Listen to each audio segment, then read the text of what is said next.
बांधवगढ़ नाम तो सुना होगा। अरे बड़ा पुराना नाम है। माना जाता है कि त्रेता युग में श्री राम ने यह किला अपने छोटे भाई लक्ष्मण को उपहार में दिया था।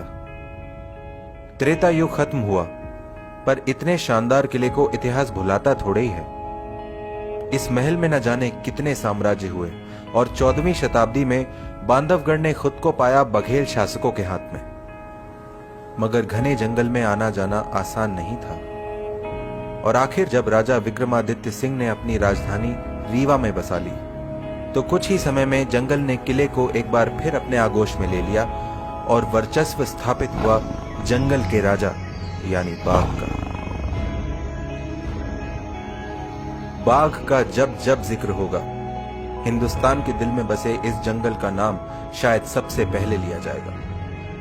यहाँ के चप्पे चप्पे पर हजारों साल से उनकी मौजूदगी के निशान हैं और आज भी बांधवगढ़ बाघों की घनी आबादी के लिए प्रसिद्ध है। तभी तो हर साल यहाँ इतने लोग उसकी एक झलक के लिए दूर दूर से आते हैं। बल्कि कहते हैं जिसे यहाँ आके भी टाइगर नहीं दिखा वो सफारी में सो ही रहा था।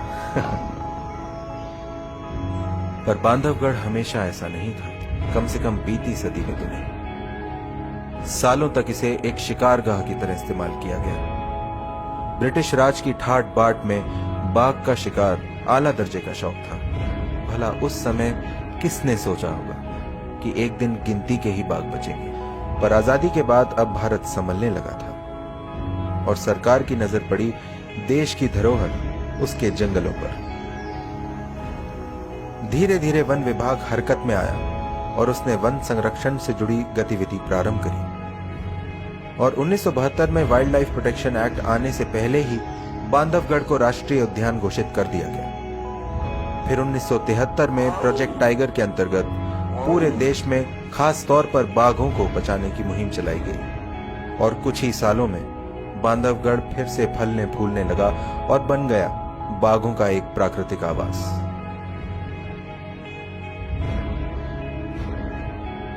आज पूरे 50 साल हो गए इसे राष्ट्रीय उद्यान बने हुए। शुरुआत में केवल 105 वर्ग किलोमीटर क्षेत्र उद्यान के रूप में लिया गया, जो आज सैकड़ों वर्ग किलोमीटर में फैले कोर एरिया का केवल एक अंश मात्र है। 72 की बात है जब बठान गांव को यहां से विस्थापित किया गया। 1993 में जब इसे टाइगर रिजर्व घोषित किया गया तो साथ ही बचे हुए गांवों के विस्थापन का काम जोर शोर से चलाया गया, जिसमें जन समर्थन ने महत्वपूर्ण भूमिका निभाई। काबिले तारीफ है उन रहवासियों का बलिदान जो अपना घर छोड़ के एक नई जगह अपनी बस्ती बसाने चल दिए। आज जिनकी जिप्सी में हम घूमने आते हैं ना, इनमें से ज्यादातर इन्हीं गांवों के बाशिंदे हैं जिनका बचपन इस जंगल में पैदल ही घूमते बीता है। और तो और लोगों ने सैकड़ों साल पुरानी अपनी मान्यता को भी त्याग दिया ताकि बांधवगढ़ में जंगली जानवर सुख से रह सके। शेष शैया के रास्ते विष्णु के अवतारों को नमन करते हुए आसपास के गांव से लोग इन प्राचीन मूर्तियों के दर्शन के लिए आज भी आते हैं, लेकिन साल में केवल जन्माष्टमी के दिन बांधवधीश मंदिर स्थित लक्ष्मण के दरबार में। और उतनी ही मान्यता है संत कबीर की, जिनके भक्त यहाँ कबीर महोत्सव के आयोजन के लिए दूर दूर से पैदल घना जंगल पार करके आते हैं।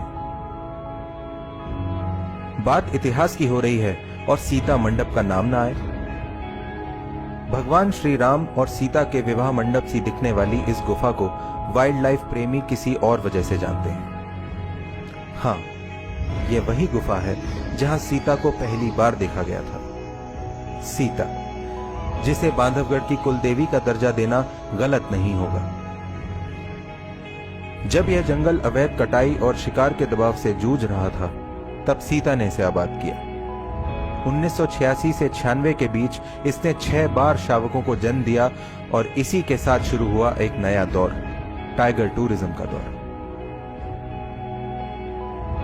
और इसमें इसका साथ दिया चार्जर ने, जो मशहूर था अपने आक्रामक रवैये के लिए।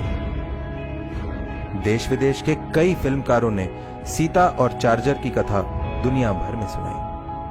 किसी दंत कथा के नायक सा प्रसिद्ध चार्जर आज सूखे पत्तों की चादर ओढ़े इसी जगह आराम कर रहा है, इस बात से बेखबर, बेफिक्र कि उसका राजकुटुंब आज भी पनप रहा है बांधवगढ़ के कई बाघों के रूप में।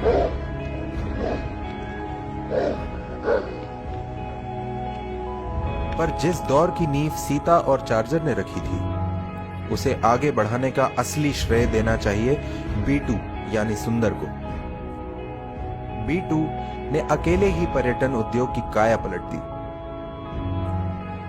इससे पहले कभी भी दुनिया में कहीं भी एक टाइगर को देखने के लिए इतने लोग नहीं आए थे।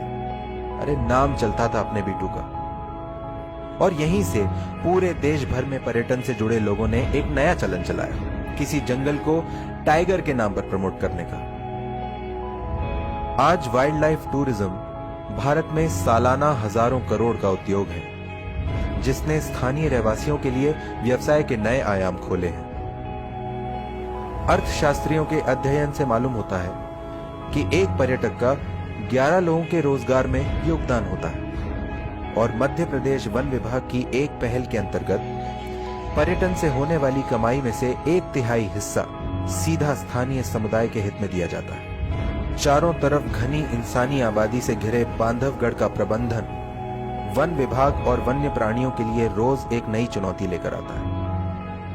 मगर पिछले 50 सालों में किए गए प्रयासों से गांव के रहवासी और वन विभाग के आपसी तालमेल और सौहार्द ने बांधवगढ़ को वन्य जीवों के लिए एक सुरक्षित वन में विकसित किया है। उम्मीद है आने वाली पीढ़ियां भी अपनी धरोहर को संजो के रखने में हाथ बटाएंगी। फिर वन की रक्षा करते हमारे वन रक्षक तो हैं ही, और उनका साथ देने के लिए जंगल का राजा बाघ, जो युगों से हमारे जंगलों की रक्षा करता आ रहा है। परित्राणाय साधूनां विनाशाय च दुष्कृताम् धर्म संस्थापनार्थाय संभवामि युगे युगे।